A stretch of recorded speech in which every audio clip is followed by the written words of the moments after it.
va parler de Dragon Ball Super Hero encore. Et ce sera l'ultime vidéo sur impressions, critiques, tout ça. Vous avez mes impressions avec Freza sur la chaîne, ça date d'il y a 4 mois maintenant. Vous avez mes impressions sur l'expérience 4DX, parce qu'au Japon on a eu l'expérience en 4DX, je sais pas en France, mais voilà. Vous avez la vidéo impression sur la communauté qui s'est exprimée puisque le film est enfin disponible en France depuis le 5 octobre. Et ceux qui ont eu la chance de le voir en avant-première. Et cette fois-ci on va se pencher sur les spécialiste du cinéma. Je ne vais pas lire toutes les critiques, c'est impossible. En vidéo, je crois que ça peut durer plus de 2 heures. Donc on va faire du condensé et je vous invite à vous rendre sur les sites à chaque fois pour aller lire les critiques de mes confrères parce que les mecs se cassent le cul à prendre un avis détaillé à chaque fois avec des paragraphes. Donc posez-vous 5 minutes s'il vous plaît et allez lire, ça fait du bien de lire. Parce qu'aujourd'hui on est dans une génération où tout passe par internet, tout passe par la vidéo, la preuve en est, hein, tu regardes cette vidéo, tu l'écoutes seulement, je fais exactement la même chose. Mais ça fait du bien aussi de lire de temps en temps, hein, voilà, posez-vous 5 minutes. Donc ce que je vous propose c'est d'aller voir différents sites, de regarder leurs notes, leurs conclusions, tout simplement. Mais avant toute chose, j'aimerais commencer par l'avis de la communauté une dernière fois. Salut à toutes et à tous, Marty Japan, gros plan ma gueule. Donc Dragon Ball Super Hero, on est sur le site Allociné et il y a 43 critiques. Le film obtient une note de 2,9 sur 5. Ok, on est sur 5 étoiles. On est un petit peu au-dessus de la moyenne, c'est une petite moyenne. Dans le positif, il y a donc 5 et 5, 10. C'est un 5 ou un 8 ça? C'est un 8 ou un 5? J'ai du mal à voir. Parce que quand je peux visiter. Un 8. Il y a donc 18 critiques dans le positif. Voilà. Donc 18 critiques dans le positif. Donc ça veut dire qu'il y a 25 critiques dans le négatif. On est encore dans le kiff-kiff. Il y en a qui ont aimé, il y en a qui ont détesté. Mais on est entre deux à chaque fois. Tu vois, il n'y a pas vraiment l'extrême qu'on a pu le voir avec les anciens films. Donc voilà. Les retours. Il y a eu du déçu, il y a eu du bon. Histoire nulle, animation 3D du niveau des dessins animés des enfants de 3 ans, le pire méchant de l'histoire de Dragon Ball Z, la moitié du film inutile. Ah oui, il y a des 0,5 quand même, on peut mettre ça. Aucune saveur pour les anciens, du réchauffé et trop de déconvenus. Broly s'en sortait plutôt bien, mais là pour le coup, qu'une seule chose à dire, nul. Attendez, fais voir les 0,5, c'est rigolo ça les 0,5. Il y a 8 critiques en 0,5, ça me fait rire. Qu'il puisse plaire à la génération 2000, voire plus de 2010, qui n'ont rien connu de Dragon Ball Z, je pourrais le comprendre. Ce film est une honte. Un Piccolo réduit à un cosplay d'Halloween. Oh trop bien. Avec une transformation affreuse sortie du chapeau des auteurs sans talent et Gohan servant de pub géante à diverses figurines. Tout à fait d'accord, je suis d'accord. Skin de jeu vidéo avec encore une nouvelle transformation. Dragon Ball Super sur une transformation tous les 5 épisodes. Toujours aussi incohérent avec le reste. Autant Dragon Ball Super a quelques points positifs.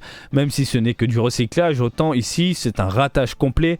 L'animation est affreuse et digne des jeux vidéo. Génération PS3. Le boss final termine les fans de la première heure avec un ridicule sans nom. Putain, ça m'a tué le cosplay d'Halloween. Non, et bon sang, non. Après un film Dragon Ball démentiel. Non, mais je veux pas tout lire. Bref, fais voir un peu les 5 sur 5 du coup. Très curieux. Parce que oui, faut voir de chaque côté, hein. C'est pas que le négatif. Hein.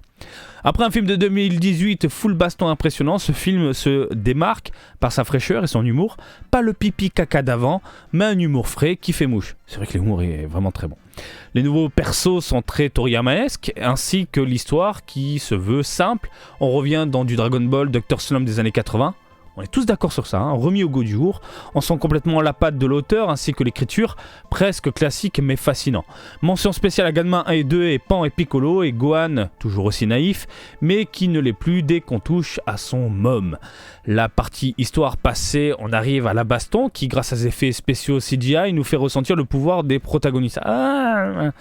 Les persos secondaires sont excellents, le Dr Edo a une personnalité sympathique et le fils du défunt Général Rouge est aussi mafieux et mauvais que son père. La nouvelle base du ruban rouge sointe la classe. Quelle nostalgie que de revoir des antagonistes humains que dans leurs robots et avions. Oh, excusez-moi, comme à la bonne époque. Et bien sûr, qu'est-ce qu'un Dragon Ball sans nouvelle transformation? Je vous les laisse découvrir et forcément, il y aura débat, ça plaît ou ça plaît pas. jusqu'à l'overdose pour certains, mais c'est aussi sa marque de fabrique. Le boss final est bien arrangé du ciboulot et n'a que la destruction comme seule conscience. Un film à voir en famille. L'ancien fan ira voir le film avec ses enfants, avec lequel, ce genre de phrase j'adore, il peut passer le flambeau et peut-être sa femme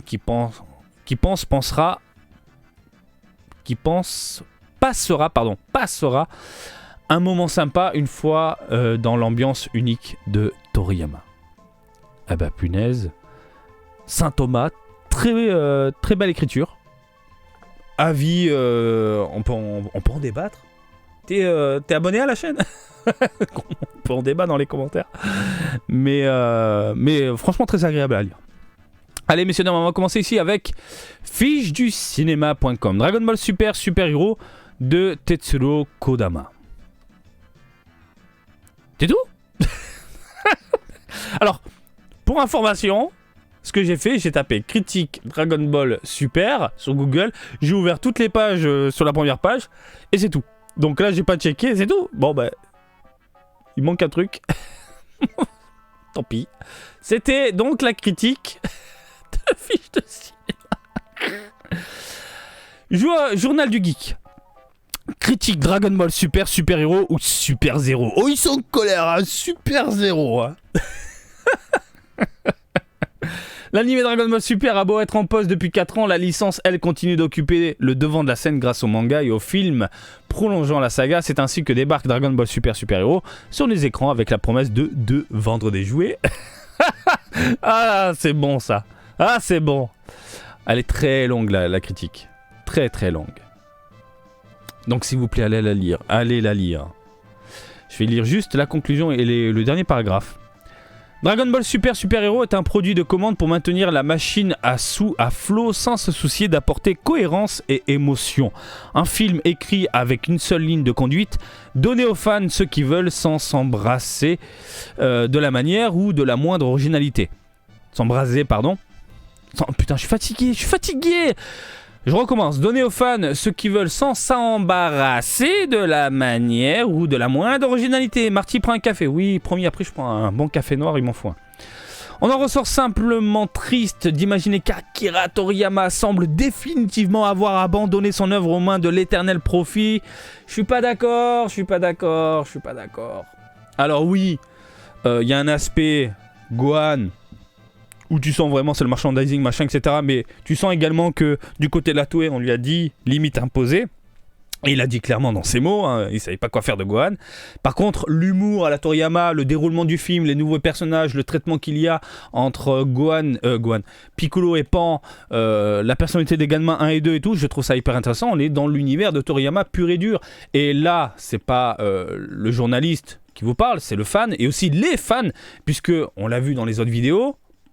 Quand je vous ai fait, je vous ai laissé la parole, vous êtes tous d'accord sur un point, Ganma 1 et 2, incroyable, Piccolo et Pan, faut que j'arrête avec Gohan parce que je le vois là, la relation est très bien exploitée et on a un esprit vieux Dragon Ball et Dr Slump dans l'humour. Alors non, je suis pas d'accord avec ça. On peut en débattre, chers confrères. Donc j'en étais où ?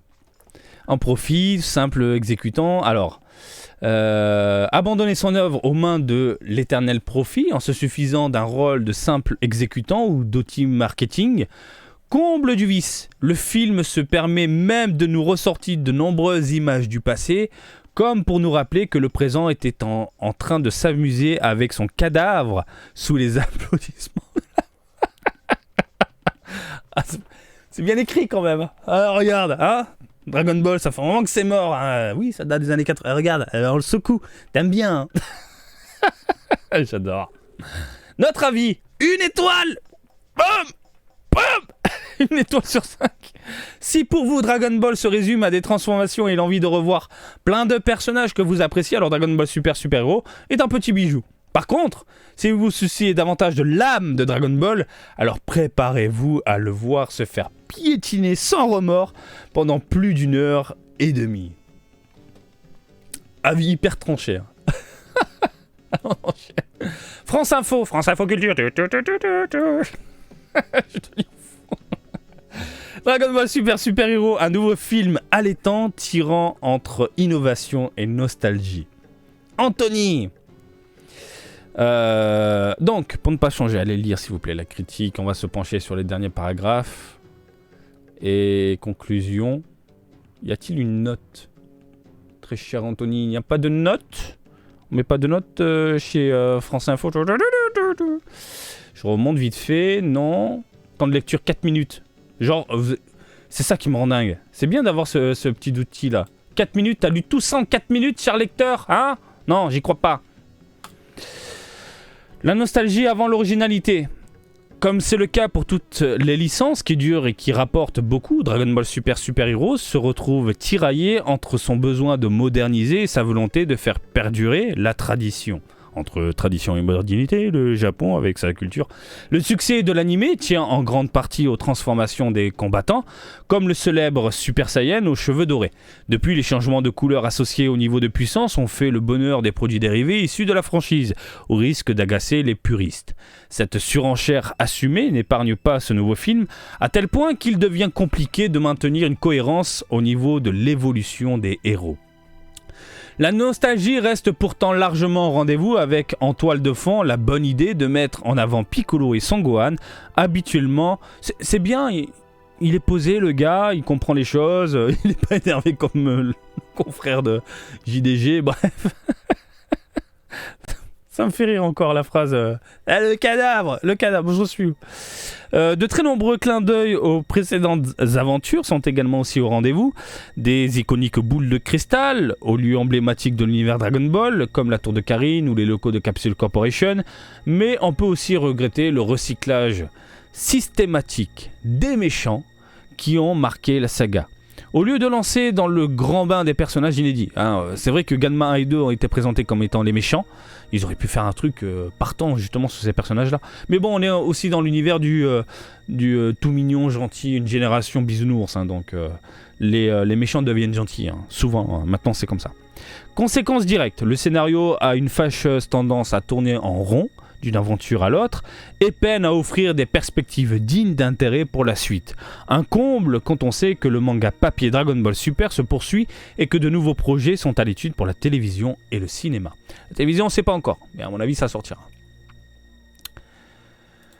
Alors, première, Dragon Ball Super Super Hero, le bon vieux temps de la bagarre. La bagarre! Sylvester, merci Sylvester. Énorme critique ou petite critique? Est-ce une critique? J'ai l'impression que c'est pas une critique. Ou c'est une critique en 2 paragraphes? Elle est très rapide la critique, dis donc. Ben, il n'y a pas de note, il n'y a rien. Bon, écoutez, je vais lire le seul paragraphe qu'il y a là. Là où Broly suivait une structure plutôt banale, Super Hero désarçonne. Un très long prologue met en place le plan de l'armée du ruban rouge, fameux adversaire de Son Goku dans les premiers épisodes du manga. Une intro absolument réjouissante dont le tempo lent permet d'apprécier au mieux les multiples et hilarants, je vais zoomer parce que sinon je vais avoir du mal à lire, trouvailles de design conçues par Toriyama et son équipe. Un véritable film d'équipe donc, puisque c'est des personnages secondaires Piccolo Gohan qui vont affronter les super-héros du titre Cyborg, au look rétro, rappelant les héros de la télé japonaise des années 60. Ok. Ce décentrage de l'intrigue est une vraie bonne idée. Vegeta et Goku sont complètement mis à part du film, ne sont pas là que pour une scène comme un caméo de luxe. Marrant, la vénérable Masako Nozawa donne même à Goku une voix de petite vieille. Pardon? Enfin, je sais pas, Nozawa a fait son taf, quoi. Laissons donc toute la place aux autres. Et aux ruptures de rythme au van, à la fraîcheur de Dr. Slump que Toriyama avait laissé tomber au milieu des années 90, alors que Dragon Ball s'épuisait dans les bastons, même si dans le tout dernier acte, la dynamique du shonen, et donc de l'épuisement, reprend ses droits lors d'une bataille finale harassante à force de surenchère. Dragon Ball Super Super Hero montre que la nostalgie et les fanservices ne sont pas des fatalités si horribles que ça, à condition d'être entre de bonnes mains et de refuser certaines dynamiques qu'on pourrait croire inévitables. C'était une critique en un seul paragraphe. Le Parisien, j'accepte. Voilà, prenez toutes mes données. De toute façon, même si tu ne mets pas accepté, ils prennent tes données. Dragon Ball Super Hero, un nouveau film qui rend hommage aux comics américains. Ah, intéressant. Intéressant. J'irai le lire celui-là. Très intéressant. Note. Ah, il y a une note. 3 sur 5. 3 sur 5 et on va lire dernier paragraphe. Depuis Demon Slayer, Kimetsu no Yaiba, en mai 2021, distributeurs et exploitants ont compris que l'intérêt pour ce type d'animé pouvait dépasser celui des seuls mineurs. Et que de jeunes adultes, épris de culture manga, pouvaient aussi avoir envie de s'en régaler, mais de façon moins fulgurante. Certes, une grande partie... Alors je vais zoomer, sinon je vais donner le fond. Une grande partie de leur succès se fait toujours sur la première semaine de sortie, mais ils restent plus longtemps en salle et continuent ensuite à attirer les spectateurs. Oui. C'est une conclusion ? C'est pas une conclusion ça, Dragon Ball là. Elle est où la conclusion de Dragon Ball ? Alors, on va essayer de lire de ce côté-là. Les amateurs éclairés auront tôt fait. Repéré. Dans le long métrage de nombreuses références à toutes sortes de films de super-héros et surtout aux grands comics books américains dont ils sont tirés, que ce soit les Marvel ou les DC Comics. Au détour des images, on reconnaît des hommages appuyés à d'immenses dessinateurs du genre. D'accord ? C'est un peu banal dans un animé, mais cela participe à la réussite graphique de ce nouveau film. Donc en gros, pour le Parisien, Dragon Ball, super-héros, ils sont pas féchés, ils ont juste copié les ricains. Pas spécialement d'accord. Pour moi, on est dans l'esprit Sentai, on est dans l'esprit Kamen Rider, Tokusatsu. Les poses que font Ganma 1 et 2 quand ils font des trucs délirants, on est purement dans l'esprit Sentai. Pour ceux qui ne savent pas ce qu'est l'univers Sentai, Bioman, tu connais, Power Ranger, tu connais, les super-héros de couleur, voilà. On est vraiment dans ce délire-là. Délire qu'on retrouve globalement dans Dragon Ball, c'est dans la continuité. Je vois pas le côté comics, perso. Peut-être le rendu CGI, j'en sais rien. Enfin, pour ce qui est de l'accueil qui va être réservé à Dragon Ball Super Hero, on peut déjà parier qu'il va davantage s'installer dans la durée que son prédécesseur, Broly, en 2018, lequel avait réalisé presque 70% du total. Mais c'est que du blabla, des chiffres, mais c'est pas une conclusion, ça. Bref, ça me saoule, on passe. Ah non, mais ça me gonfle. C'est du bullshit, blabla, en parler de chiffres, de machin. Je veux une analyse comme le font les autres, tout simplement. Du coup, Le Figaro, bah c'est quoi cette page un peu chelou ? Dragon Ball Super à voir. Une femme de notre temps à voir. J'avais pourtant ouvert une page, hein, j'ai juste cliqué. S'il vous plaît, Figaro. Est-ce que c'est Dragon Ball Super à voir ? Allez, à voir. On passe. Je vais pas me faire chier. J'ai essayé de chercher un peu, ça m'a gonflé. Le site est pourri. Voilà, accepté et fermé. Prends toutes mes données. Nous sommes sur ciné-série. Dragon Ball Super Hero sauvé par les retours de Piccolo et Gohan. Alors, du blablabla, bam, bam, bam, bam, tout est argumenté, c'est bien. Voilà, une belle critique déjà. On a une note qui est de 3 sur 5, d'accord, au-dessus de la moyenne. On va se lire la fin. C'est rafraîchissant et surtout évocateur du potentiel de la franchise. Dragon Ball pourrait davantage axer ses récits sur d'autres personnages, remettre en avant d'autres héros de la Team Z et laisser nos deux Saiyans sur le côté. Offrir des aventures annexes dans un univers immense qui n'a pas forcément besoin, systématiquement, de Goku et Vegeta. Ça c'est cool. Malheureusement, Kodama offre également une redite inutile d'un arc emblématique de Dragon Ball Z. Un effet miroir plus exactement, un procédé qui est un terrible aveu d'échec en termes de créativité d'écriture. C'est surtout, fallait le poser pour faire des figurines, des machins, c'est tout. Et de renouvellement. La licence semble enfermée dans une boucle sans fin, seulement là, il s'agit de faire revenir une pâle copie sans cervelle d'un méchant iconique et emblématique, souillé par l'occasion. C'est franchement pas original, voire presque insultant. J'aime beaucoup la conclusion. Mais vraiment. Qui es-tu ? J'arrive pas à voir. Où est le nom de la personne ? Qui que tu sois ? Merci. Je vais lire ta critique parce que ta fin me plaît. Et on termine avec... on l'a fait, non, France Info Culture? Bah oui. Non, on l'a pas fait, France Info Culture? Si, on l'a fait, non? Voilà. Je l'avais en double. Bah écoutez, on a fait le tour. Voilà. C'était juste une petite revue de presse hein, de ce qui se dit un peu à droite à gauche. Et je pense que vous l'aurez compris, globalement, les notes sont au-dessus de la moyenne. Les avis sont un poil positifs.